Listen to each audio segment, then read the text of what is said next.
100% committed to banning stock trading by members of Congress.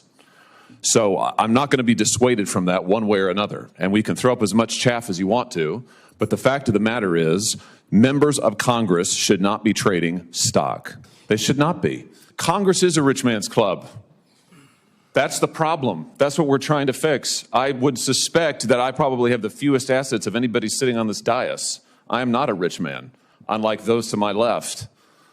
So, I mean, listen, the American people look at people like the former Speaker of the House, who makes better returns than anybody in America. They look at senators who were investigated during the COVID pandemic for their miraculous stock trades, and they say, how is this possible? To think that this might become a problem in the future is frankly fanciful. It's a problem now. It is, and it's not just in perception, it is reality. Members of Congress are trading daily based on information that the public doesn't have. And now I'd like to recognize Senator Hawley for his comments. Thank you very much, Mr. Chairman, and thank you for working so diligently on this and accommodating my many suggestions and concerns over a period of months to make this the strongest possible bill. I think it's a terrific bill. Senator Scott threatened me a moment ago that if I made a lengthy statement, we might lose his vote. So I will be extremely brief. I just want to point out that the historic nature of this, finally getting to a vote. There's been a lot of talk about banning stock trading by members of Congress. Never have we been able to get a vote. We're going to get that vote today. And I just think that this is such a simple proposition. The American people, when I go home and I say to folks, they ask me about stock trading, here's the thing that absolutely stuns them. They can't believe that it's legal already. They can't believe we can currently do it. Most members of the public think it's already banned. And when I say, actually, it's 100% legal, they say, why? And there's no good answer to that question.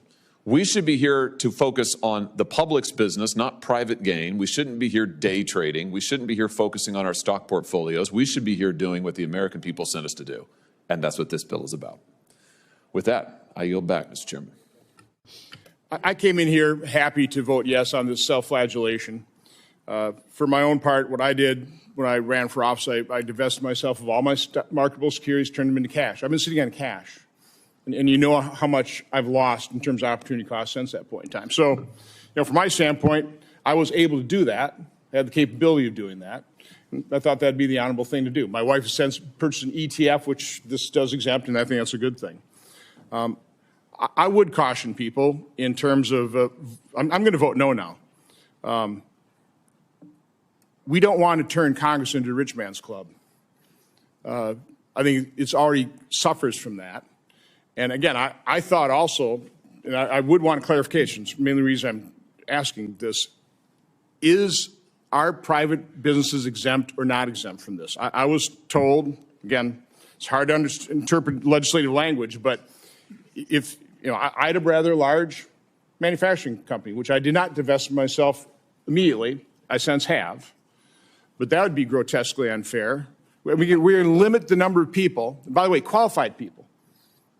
You know, I actually want people with manufacturing experience or business experience. You know, people who've been successful in life. I'd like to see successful people come to Congress and bring their successful skills to bear here.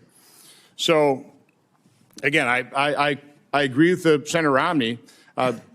Insider trading is already illegal. I don't know.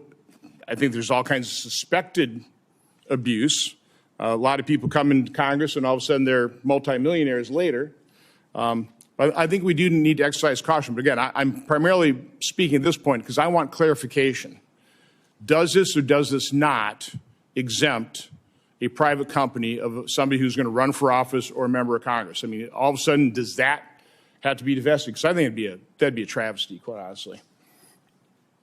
Is there an answer to that question? The answer is that it's exempt if it's a small business as defined by the Small Business Administration. So how small is small defined by 500 and under? 500,000. 500 employees and under is a small business. Yeah.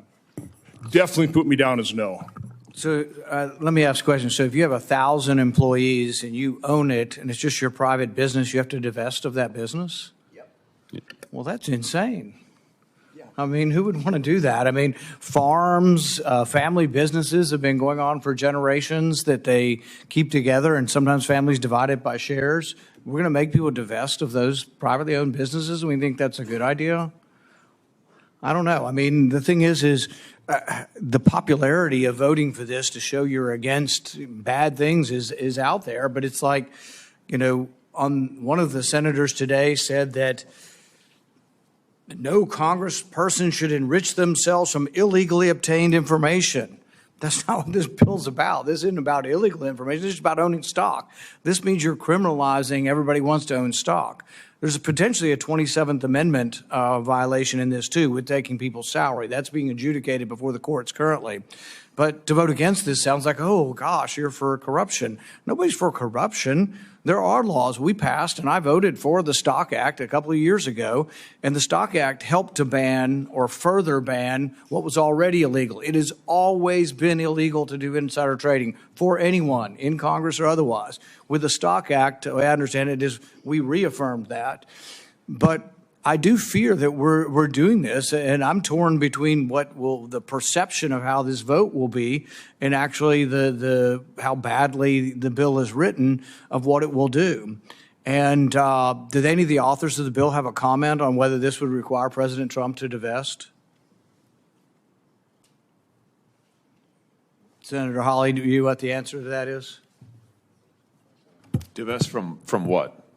Stocks. I don't know what the state of the president's, the former president's current portfolio is. Whoever is elected president would have multiple years to comply. But I do know there's always an excuse for why we can't do a stock trade bill. I've heard this for years. And now we're being told, oh, this was drafted hastily. That's just simply false. I mean, we've worked on this for literally years. So I would just welcome those who now suddenly have concerns. Where have you been for the last few years? And listen, I'm happy to work with you as this moves to the floor. We can always do a substitute amendment. That's fine. But I am 100% committed to banning stock trading by members of Congress. So I'm not going to be dissuaded from that one way or another. And we can throw up as much chaff as you want to. But the fact of the matter is, members of Congress should not be trading stock. They should not be.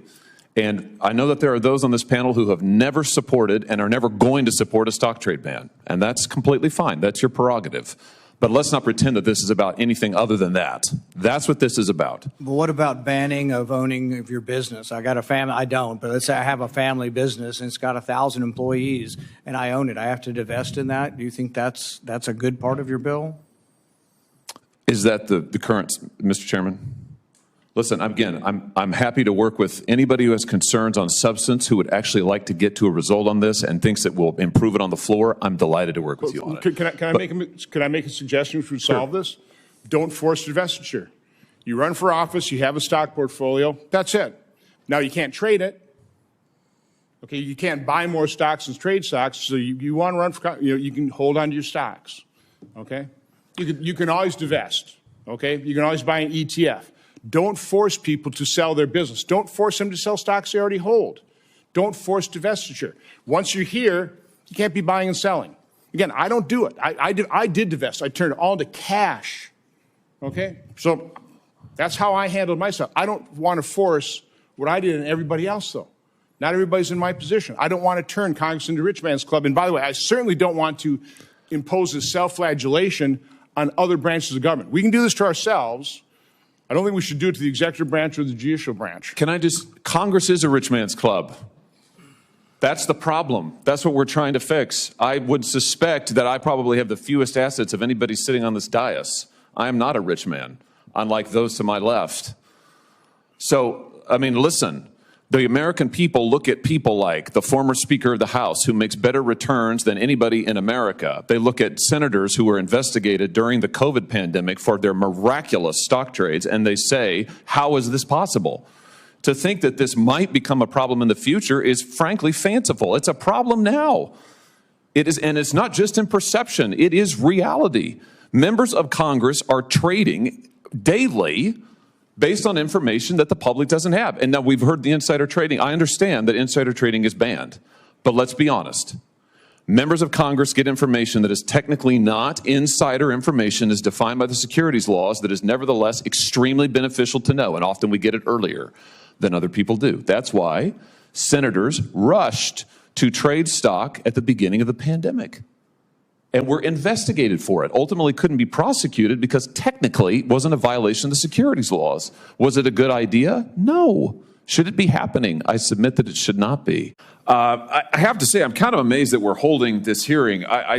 To me, it's remarkable that the idea of actually, as you were just saying, Ms. Morin, the idea of enforcing our laws, protecting our border, securing our streets from criminals, it's amazing that that's controversial at all. And it says something a lot about the other side of the dais that we're having this hearing today.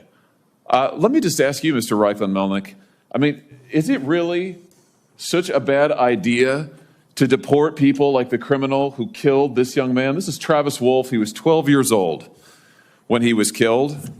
He was mowed down, and I do mean mowed down, in a car by an illegal immigrant, 12 years of age, walking along a sidewalk in my state of Missouri, mowed down by an illegal immigrant who I think also had a prior criminal record. Is it such a bad idea to deport the person who killed him? Any person who commits a heinous crime should suffer the consequences under the law. Good. What about Officer David Lee? Officer David Lee was killed in Missouri just a few months ago by another illegal immigrant, once again in a car, who used it as a lethal weapon to ram him and kill him. Is it so wrong, such a bad idea to deport the illegal immigrant who killed this good man? Again, any person who commits an awful act should face the full force of the law. And We've had multiple otherwise. stabbings in the state of Missouri at laundromats in O'Fallon, Missouri, where innocent civilians were going to do their laundry of an evening and were attacked with knives, slashed, bled, stomped upon. Should the illegals who did that, should they not be deported? No, as I said, if you commit an offense, you should face consequences. But the overwhelming majority of the 13 We've million had officers people here assaulted today in have Kansas not City on the committed other side any of the offenses. state who have been assaulted by illegal immigrants. One officer required over 100 stitches to the head, a police officer, earlier this year. Should the illegal immigrant who did that not be deported? Again, they should face the consequences of the law, but they are a very small minority of the population that President Trump is promising to deport. Well, let's talk 13 about the million rest people. of the people who you don't want to be deported.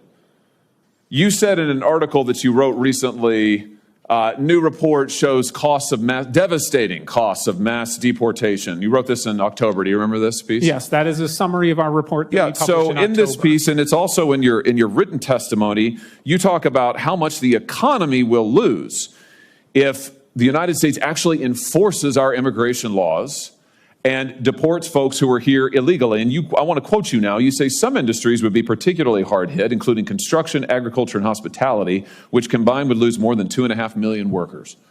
What's the argument here? That there aren't American workers who are available to do those jobs? No, and as I said previously, there likely are, but the issue is that And you don't want their wages to rise? I think that we want to pass a path to citizenship so we can have a level and fair playing field for every American. Why would you want American citizens and those who are here lawfully to have to compete against illegal immigrants who, by the way, are often paid not minimum wage, who are not given the federally mandated benefits precisely because they're here illegally? Why would you want to drive down the wages of millions of working Americans who can't get those jobs in construction, agriculture, and hospitality because illegal immigrants are getting them? Suppressing wages in the meantime. Why would you want to do that? Well, if you didn't hear from my initial testimony, you know I don't want that. Oh, listen, I read your testimony word for word, and avoid. I've been watching it, and I know what the answer is. You don't actually care about working people because you're absolutely hell-bent on this ideological agenda of opening our border. You want to give everybody who's here a path to citizenship. You want blanket amnesty. You talk about mass deportations. That's your word, not Trump's. You want mass amnesty, right? It's right here in your testimony. We want a path to citizenship for people who pass a background check, who pay a fine. That's amnesty, who you just said there's millions of people, 13 million people. Right, 13 million people you want to dump into the labor force. They are already who will drive in the labor force, illegally. Senator. They're here, taking jobs from American citizens. And so, perfect. This. So here's your plan. So just if you're wondering, America, here's the Democrats' plan. Take the 13 million plus illegals who are here taking jobs from Americans, taking wages down, taking health care benefits, and bring them here legally so that they can continue to drive down wages, flood the labor force, and suppress all Senator of the Hawley, they above. can't flood the labor force if they're already part of the labor force, which is They the are economic flooding the issue labor today. force now. That's what's happening now. Why do The you think majority wages have been here for flatlined? over 15 years. Many millions have been And here what has since the happened to Reagan working class administration. wages in that time, Mr. Reifman-Melnick? Working class Have they gone wages up? are currently going up. Yes. Oh, really? They They've have gone up over the last year. 15 years? Over the They're last up? 15 years, I will have to consult the economists on that matter. Yeah, they're down, way down. What world do you live in? Listen, Senator Hawley, here's the deal. The Are you American familiar people with the just phrase, voted. "Don't The American cut off your people nose to just spite your voted. face"? Well, you know what? It's my time, not yours. So you're here to answer my questions, not to offer a soliloquy. And let me just end with this. The American people just got a good look at your economic program, and they voted against it. We've had an open border for the last 4 years. We have had de facto amnesty, as you yourself just said, for the last 15 plus years. It has been a disaster. People have died because of it. Wages are lower because of it. Our streets are in chaos because of it. And now you and the Democrat Party just say more of the same, more of the same. Let's double down. I would just say to you, I think that's insanity. I think it's total insanity, and the American people do too.